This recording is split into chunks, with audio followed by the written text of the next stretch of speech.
La garde à vue est une mesure de contrainte régie par l'article 62.2 du Code de procédure pénale. Elle est décidée par un officier de police judiciaire à l'encontre d'une personne soupçonnée d'avoir commis ou tenté de commettre un crime ou un délit. Bienvenue dans Garde à vue, le podcast. « 2 janvier 2001, 11h du matin. 2 jeunes garçons promènent un chien au Mureau dans les Yvelines. À côté d'un parking, au milieu des détritus, ils découvrent un sac de couchage abandonné. À l'intérieur, le corps ensanglanté d'une jeune femme. L'autopsie révélera de nombreuses lésions à la tête ainsi que des marques au cou. La victime a été étranglée. Son foie et sa rate sont éclatés. Elle n'a pas été violée. Le corps va être rapidement identifié. Il s'agit de celui de Jeannette O'Keefe, une étudiante australienne de 28 ans. La trace de Jeannette s'arrête sur les Champs-Élysées le 31 décembre 2000. Comment son corps s'est-il retrouvé dans cette cité de la banlieue parisienne ? Sans témoin, sans indice, cette affaire restera une énigme pendant de longues années. Ce n'est que 8 ans plus tard, grâce à de nouveaux éléments d'enquête, qu'un suspect sera identifié. Un certain Adriano Araujo da Silva est interpellé chez sa compagne et transféré à la brigade criminelle de Versailles. Le 17 février 2009, à 6h30 du matin, sa garde à vue commence. Vous écoutez le premier épisode de l'affaire Araujo da Silva.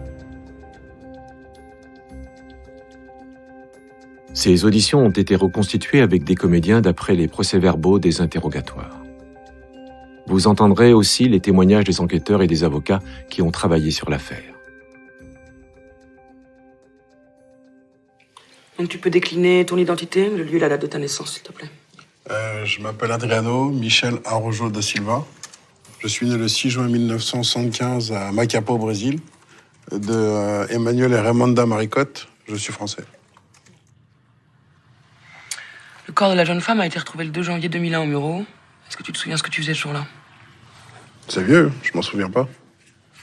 Donc, je prends acte que je suis entendu dans le cadre de l'enquête que vous diligentez suite à la découverte d'une jeune femme retrouvée au Mureau.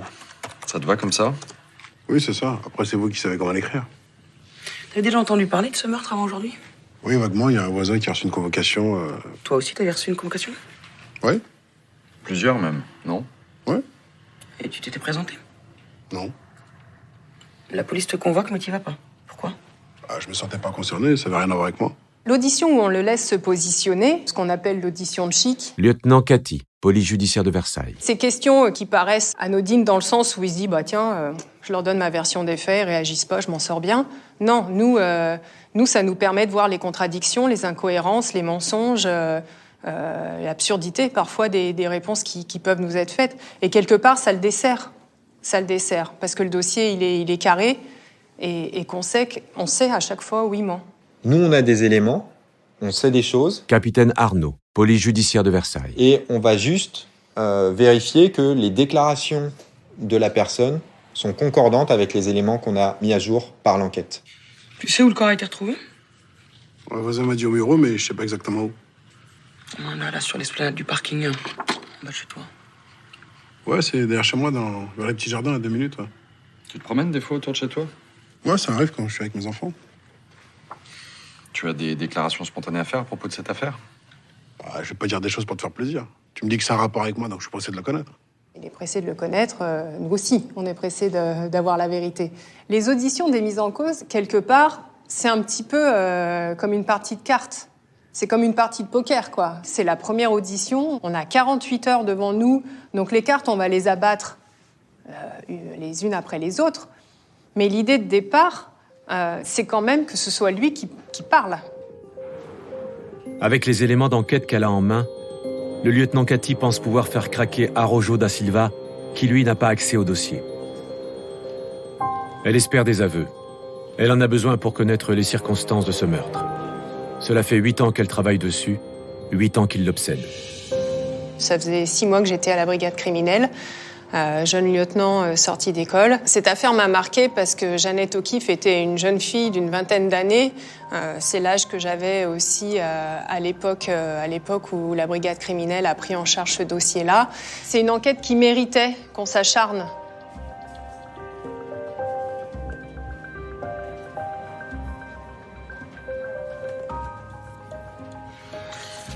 Tiens, regarde, c'est la photo de la jeune femme qui a été assassinée.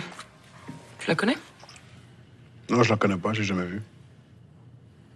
Regarde, Nathan, regarde bien. Ça t'est déjà arrivé de passer le réveillon en dehors des Mureaux, en province ou à Paris? Non, je crois pas, non. T'as jamais été sur les Champs-Élysées, par exemple, le 31 décembre? Non, C'était pas le 31 décembre 2000. il me semble pas, non.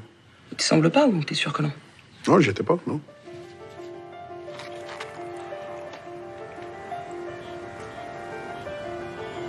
C'est sur les Champs-Élysées que Jeannette O'Keeffe a été localisée pour la dernière fois le soir de sa disparition.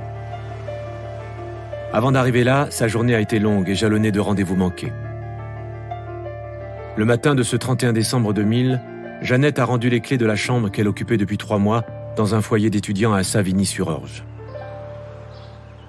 Elle doit quitter Paris le 2 janvier pour rejoindre sa sœur Denise à New York. D'ici là, elle a prévu de réveillonner et de passer ses derniers jours avec Élise, une jeune Française avec qui elle s'est liée d'amitié. Elle devait retrouver Élise à un métro.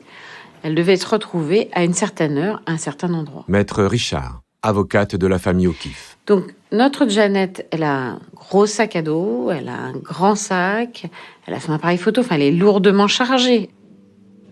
Et elle a donné rendez-vous à Élise à ce métro. Sauf que elles ne se retrouveront jamais. Jeannette s'est-elle trompée de station? A-t-elle confondu place de Clichy avec mairie de Clichy? Elle n'a pas de téléphone portable et ne peut pas joindre Élise. Jeannette est seule, elle ne sait pas où elle est. Elle téléphone alors à l'un de ses amis, Anthony, qui lui propose de la retrouver sur les Champs-Élysées.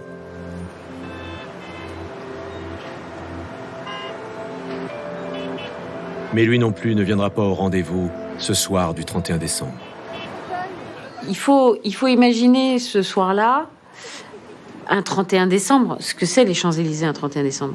C'est la fête absolue. Il n'y a pas de personne seule sur les Champs-Élysées. Les gens, ils sont en couple, ils sont en groupe, ils sont entre amis, ils sont heureux d'être là, ils s'embrassent. Et elle a ses paquets, elle a son sac à dos qui est lourd, il fait froid, elle ne sait pas du tout où aller. Elle est déçue parce que ses 2 contacts en France viennent de la trahir. Elle est au bord des larmes, si elle ne pleure pas. Jeannette n'a plus qu'une solution. Appeler la maman de son amie Élise, qui lui propose de venir chez eux, à Conflans-Sainte-Honorine.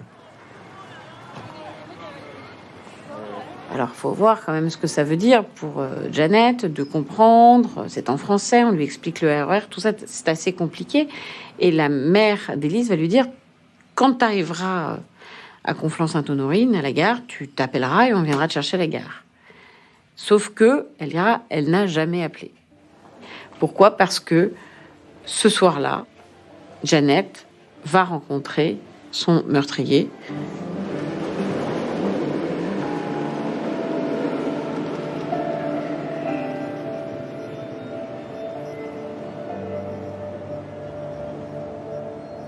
La mère d'Élise est la dernière personne connue ayant parlé à Jeannette avant la découverte de son corps le 2 janvier 2001.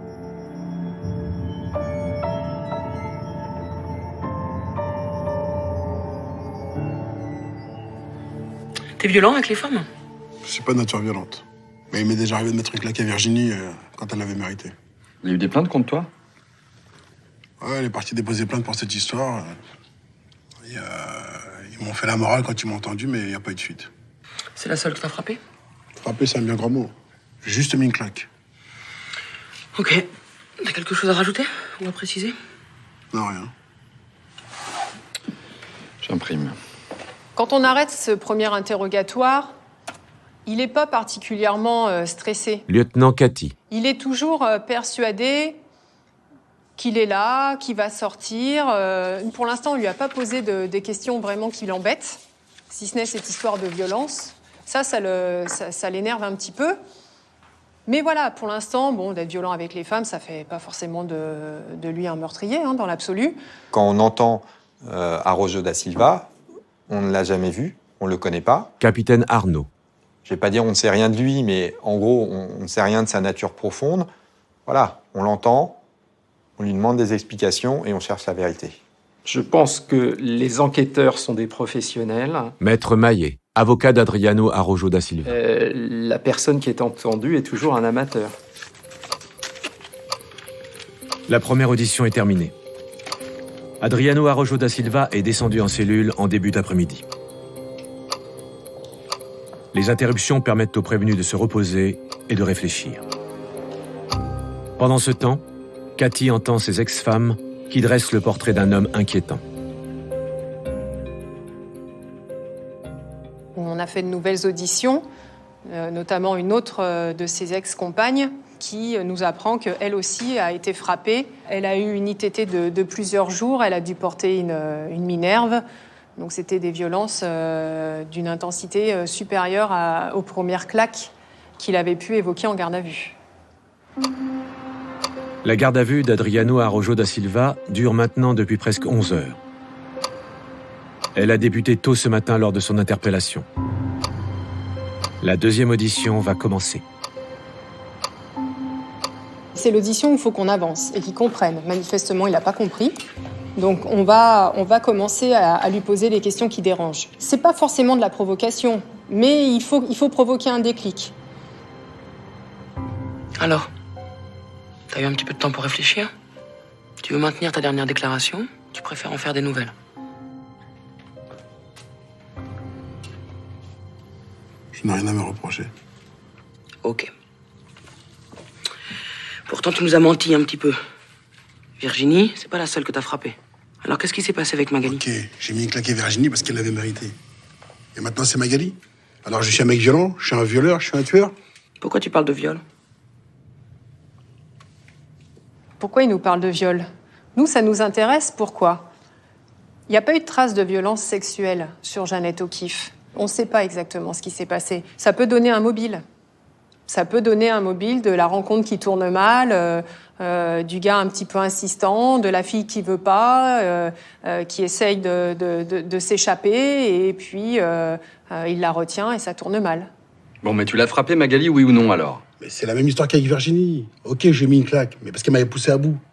Alors, madame, elle est fragile, elle est partie à l'hôpital, elle s'est mise en arrêt de travail, elle est revenue avec une minerve, tout ça pour une claque. Faut pas pousser. Elle était enceinte quand même à l'époque. Bref, tu lèves la main facilement, quoi. Non. C'est juste qu'elle m'a poussé à bout. Et moi, faut pas me chauffer. Alors oui, j'ai mis une claque à Virginie et à Magali, mais c'est parce qu'elle m'avait poussé à bout. Quand on entend ça, c'est un peu déroutant.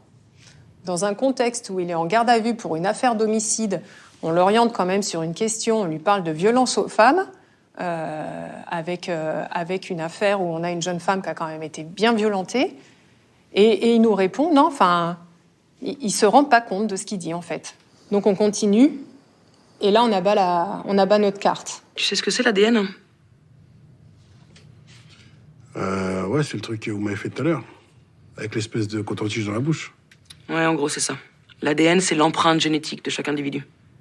Et c'est comme les empreintes digitales. L'ADN, c'est unique à chaque personne. L'ADN, c'est une trace unique, comme les empreintes digitales. C'est clair, ça, pour toi? On est d'accord? Ouais. Parce qu'il s'avère qu'on a retrouvé ton ADN sur le corps de la victime. Mais c'est pas possible, je la connais pas. Je l'ai jamais vue, alors comment ça se fait que mon... ADN. Écoute, on n'invente rien, on n'est pas là pour rigoler. Regarde, c'est marqué là, alors qu'est-ce qu'on fait? On le met un petit peu en difficulté, mais sans trop en donner. C'est-à-dire qu'on lui parle de l'ADN, on lui dit pas où cet ADN a été découvert sur le corps. À chaque fois, on donne un petit peu, mais on attend beaucoup derrière. La garde à vue, c'est une stratégie. Les officiers de police judiciaire ont une stratégie bien en place. On va lui présenter au compte-gouttes les éléments. On va pas immédiatement lui sortir les éléments à charge. Ça serait trop facile. On va le mettre en confiance. Maître Arakelian, avocat d'Adriano Araujo da Silva. Et puis, lorsque cette confiance, elle s'est instaurée, eh bien, j'ai envie de dire que c'est le coup de grâce. Et lorsque ce coup de grâce arrive, lorsque ce morceau de papier avec l'ADN arrive, eh bien, la viande, elle est prête. Ah, mais c'est pas possible. Cette fille-là, je la connais pas et j'ai jamais eu de contact avec elle. Alors comment ça se fait que mon ADN est sur elle? C'est exactement notre question, en fait. C'est impossible que ce soit l'ADN de quelqu'un d'autre. C'est une preuve scientifique. Tu comprends ça? Non, mais il y a forcément un problème. Les scientifiques, ils se trompent. Cette fille-là, je la connais pas. J'ai jamais vu. Tu comprends vraiment qu'on te parle d'une preuve scientifique, là? Parce qu'il va bien falloir que tu l'expliques, ça. Comment on a retrouvé ton ADN sur le corps de la victime. Mais je vais tout de même pas m'accuser d'un truc que j'ai pas fait. Alors, je vais t'expliquer un petit peu comment on est remonté jusqu'à toi, d'accord? En février 2008, t'as forcé le barrage de collègues et tu t'es fait arrêter. On a prélevé ton ADN et on l'a mis au FNAEG. C'est un fichier qui regroupe tous les ADN qui ont été retrouvés sur des scènes de crime et tous les ADN des gens qui ont commis des délits comme ce que t'avais fait ce jour-là. Il s'avère que le fichier a trouvé des correspondances et a considéré que c'était le même ADN, celui qu'on avait retrouvé sur le corps de la victime, et le tien. Tu comprends ça? C'est une preuve scientifique, indiscutable. C'est une affaire qui avait sensibilisé le laboratoire. Donc, bien entendu, tout le laboratoire se met au travail dans la minute qui suit la réception des scellés lors de la garde à vue. Professeur Mazancourt, laboratoire de biologie médicale. Une empreinte génétique va forcément être distincte de celle d'une autre personne, et donc il y a une impossibilité, ou en tout cas une possibilité tellement restreinte que deux personnes aient par hasard la même empreinte génétique qu'on va pouvoir conclure avec certitude.